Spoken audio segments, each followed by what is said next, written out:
जय हिंद बच्चों। आज का हमारा टॉपिक है ट्रेपेजॉइडल रूल।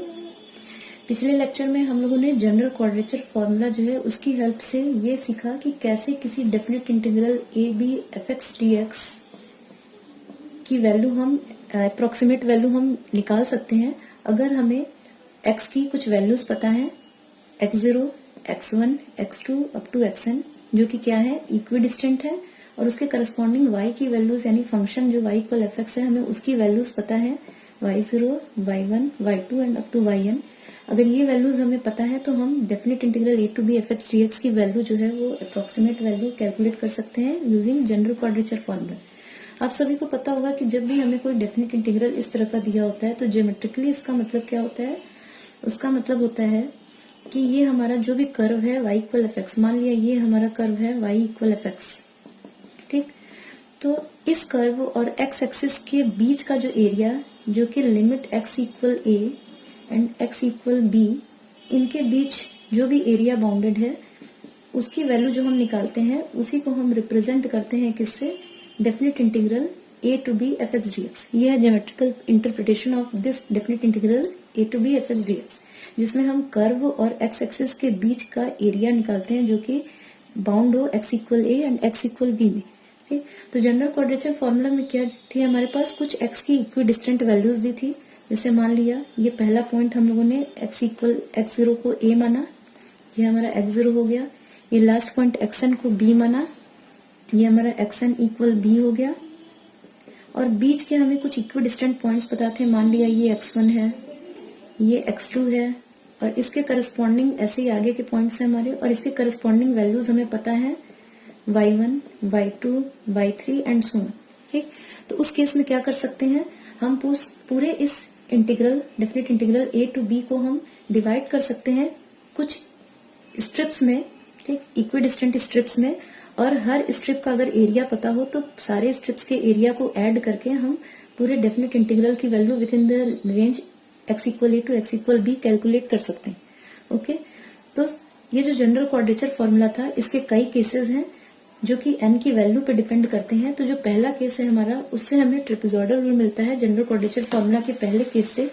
तो पहले केस में हम क्या करते हैं, हम n की वैल्यू पुट करते हैं 1 इन जनरल क्वाड्रेचर फॉर्मूला। जो जनरल क्वाड्रेचर फॉर्मूला है उसमें हम n की वैल्यू 1 पुट करते हैं। n इक्वल 1 पुट करने का मतलब कि जो स्ट्रिप्स हम कट करेंगे उसमें पहले हम लोगों ने x0, x1 पॉइंट इसको लिया, ये जो हमारा कर्व बन रहा था, ठीक। ये हमारा मान लिया x0 है, ये हमारा मान लिया ये कहीं यहाँ पर xn है, xn equal b, x0 equal a, और ये हमारा जो है x1 है।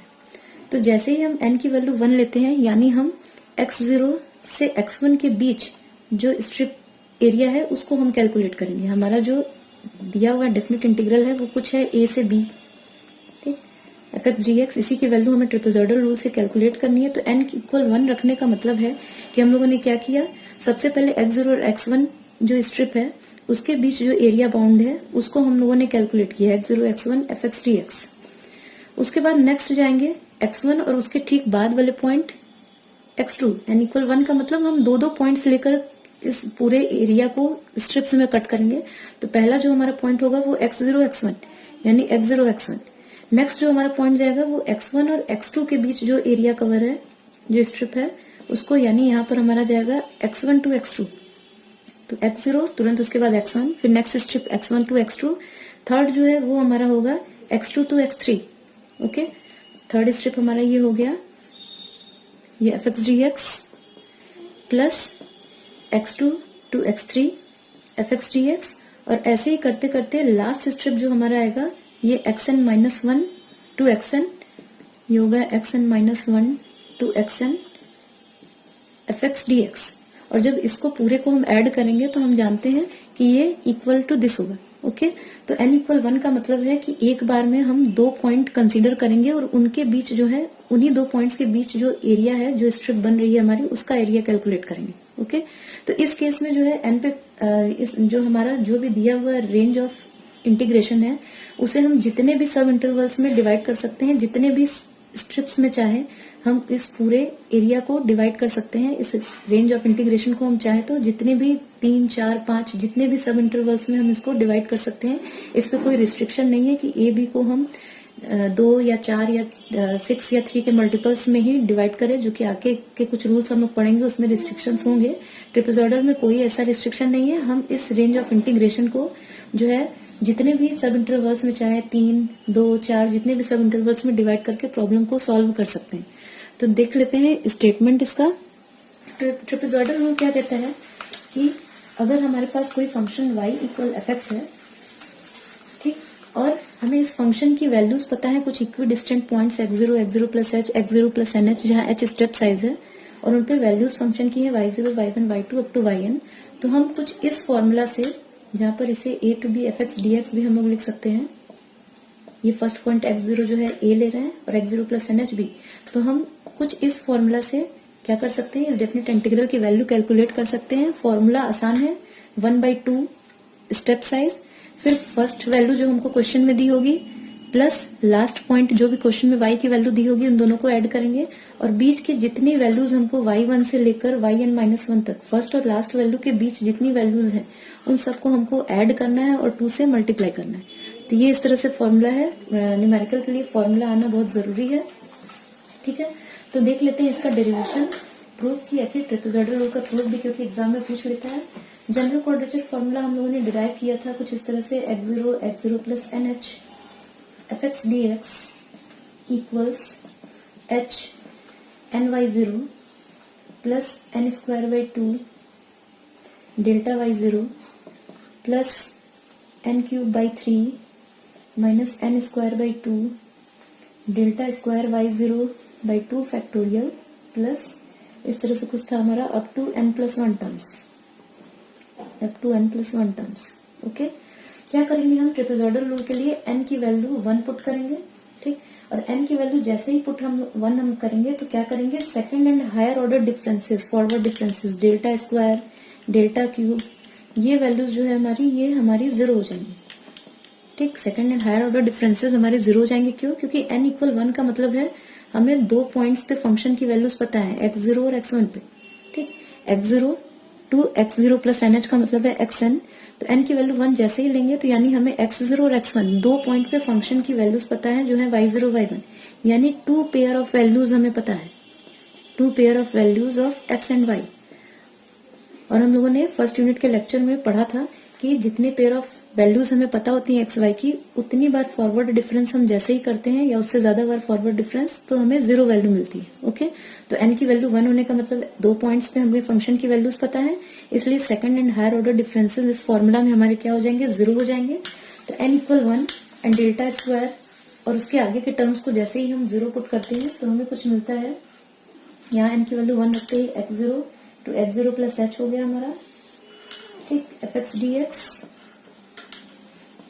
इक्वल्स h, यहाँ पर n की वैल्यू 1 रखते ही y0 और यहाँ से हमें मिलेगा प्लस 1/2 डेल्टा y0, क्योंकि n की वैल्यू हम लोगों ने 1 दी है और आगे के टर्म्स ये सारे 0 हो जाए, ठीक।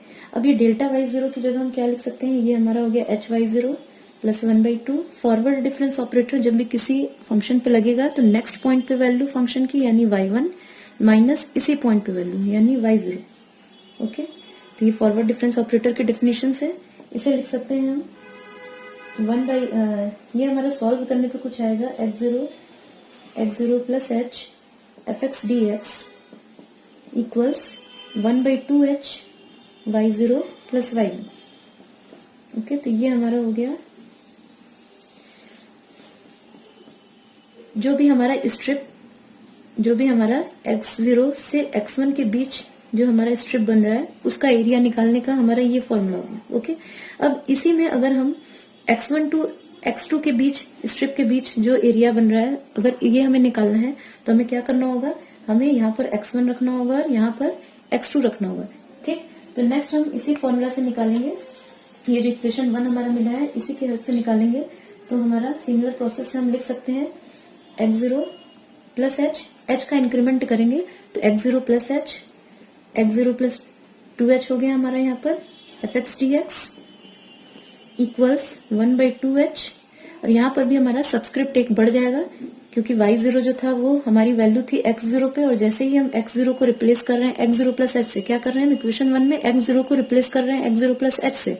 ठीक, तो जैसे ही x0 को रिप्लेस करेंगे x0 प्लस h से, तो y0 भी रिप्लेस हो जाएगा y1 से, यानी यहाँ हमारा हो गया y1 और ये हो गया हमारा y2। ये हो गया हमारा सेकेंड स्ट्रिप के लिए। ठीक, ये जो इक्वेशन 1 हमारा मिला है वो हमारा किस स्ट्रिप के लिए है, ये हमारा x0 से x1 के लिए हम लोगों ने ये फॉर्मूला बनाया, फिर x1 से x2 के लिए ये फॉर्मूला बनाया। अब नेक्स्ट हम क्या करेंगे, नेक्स्ट हम फॉर्मूला बनाएंगे x2 से x3 के लिए। ठीक, तो क्या करेंगे, इक्वेशन 1 में ही x0 की जगह आप क्या लिखेंगे, x0 प्लस 2h, x2 यहाँ करेंगे और यहाँ पर x3। ठीक, इस x0 प्लस h की जगह हम चाहे तो x1 भी लिख सकते हैं, यहाँ पर भी ऐसे x1 लिख सकते हैं, और ये हमारा हो जाएगा x2। ओके, तो x0 to x1, x1 to x2। अब नेक्स्ट हमारा होगा x2 टू x3। तो x2 टू x3 जैसे ही करेंगे तो ये हमारा यहाँ पर fx dx। ओके, नेक्स्ट हमारा 1/2h, तो 1/2h, इस पे कुछ फर्क नहीं पड़ेगा, और ये सब्सक्रिप्ट फिर एक एक हमारी बढ़ जाएगी, तो ये हमारा हो गया y2 प्लस y3। ओके, तो ये हो गया हमारा 3। ऐसे ही लास्ट वाला जो हमारा बनेगा, ये मान लिया ये कर्व है, लास्ट हमारा जो स्ट्रिप बनेगा वो बनेगा xn-1 से xn तक, ये xn और ये xn-1। ठीक, तो लास्ट जो स्ट्रिप बनेगा उसके लिए हम क्या करेंगे, इस इक्वेशन में यहाँ पर पुट करेंगे xn-1 और यहाँ पे xn। ठीक, तो सेम प्रोसेस से अगर हम बढ़ेंगे आगे तो इस इक्वेशन में हम रिप्लेस करेंगे, क्या करेंगे, इक्वेशन 1 में x0 को हम रिप्लेस करेंगे x0 प्लस n-1h से, क्योंकि ये हमारा होता है पूरा xn-1। ओके, तो यहां से इक्वेशन 1 से कुछ हमें मिलेगा xn-1 xn fx dx equals 1/2h, और यहाँ पर हमारा हो जाएगा, यहाँ पर देखिए आप ध्यान दे रहे होंगे, यहाँ पर अगर x0 है तो ये y0, ये x1 है तो ये y1। ओके, तो यहाँ पर हमारा xn-1 है तो ये हो जाएगा हमारा yn-1, और उसके ठीक आगे एक स्क्रिप्ट बढ़ के है हर टर्म में, तो ये भी हमारा हो गया y। ये हमारा हो गया nth इक्वेशन। अब सारे इक्वेशन 1 2 3 अप टू n जो सारे इक्वेशन हमें मिले हैं, इन सब को हम ऐड करेंगे। ठीक, इक्वेशन 1 2 n जितने हमारे हैं उन सबको ऐड करेंगे तो कुछ हमें मिलेगा इस तरह से, x0 x1 fx dx plus x1 x2 fx dx, ये लेफ्ट हैंड साइड है हमारा इक्वेशन 1 2 अप टू n का, और ये हमारा लास्ट जो है ये है xn-1 xn fx dx। जब हम राइट हैंड साइड को ऐड करेंगे तो हर टर्म में 1/2h है हमारा, तो ये 1/2h हमारा हो गया। ठीक, फर्स्ट टर्म जो था हमारा उसमें है y0 प्लस y1, तो y0 plus y1। Second term है y1 प्लस y2, तो y1 प्लस y2।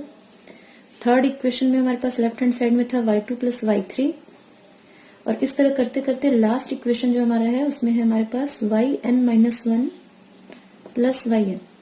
ठीक, इक्वेशन 1 2 3 से सारी वैल्यूज हम लोगों ने पुट कर दी। अब फाइनल हमारा रिजल्ट मिल गया। जो इंटीग्रल कैलकुलस से में जो लॉ है उसके अकॉर्डिंग हम लेफ्ट हैंड साइड में कुछ लिख सकते हैं, x0 टू xn, xn का मतलब है x0 plus nh, fx dx equals हमारा हो गया 1/2h।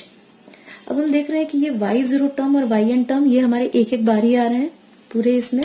ठीक, तो ये दोनों हमारे एक साथ हो गए y0 प्लस yn, लेकिन ये जो बीच के टर्म है y1 टर्म 2 बार आ रहा है हमारा, y2 टर्म भी 2 बार आ रहा है, y3 भी इसी तरह यहाँ और इसके नेक्स्ट टर्म में मिलेगा, और yn-1 भी 2 बार, यानी इसके अलावा जितने टर्म्स है हमारे वो 2 बार रिपीट हो रहे हैं। तो twice of y1 plus y2 plus up to yn-1। Okay, तो ये कुछ इस तरह से हमारा डिराइव हो गया। ट्रेपेजॉइडल रूल जो है याद करना आसान है, 1/2h फर्स्ट टर्म जो फर्स्ट वैल्यू हमको फंक्शन की क्वेश्चन में दी होगी वो, प्लस लास्ट वैल्यू जो फंक्शन की दी होगी वो, प्लस 2 इंटू बीच की जितनी वैल्यूज है, फर्स्ट और लास्ट के बीच की जितनी वैल्यूज है फंक्शन की, उन सबको ऐड करके 2 से मल्टीप्लाई करना और फिर इसमें ऐड करना है। ओके, तो इस तरह से कुछ ट्रेपेजॉइडल रूल है। इसके न्यूमेरिकल्स भी हम लोग बाद में देखेंगे जब हम सिम्पसन्स 1/3 और सिम्पसन्स 3/8 रूल हम लोग पढ़ लेंगे, तो उसके बाद इसके सारे तीनों रूल्स के न्यूमेरिकल्स भी हम लोग एक साथ सॉल्व करेंगे। तो इसके बाद नेक्स्ट जो होगा हमारा वो होगा सिम्पसन्स 1/3 रूल।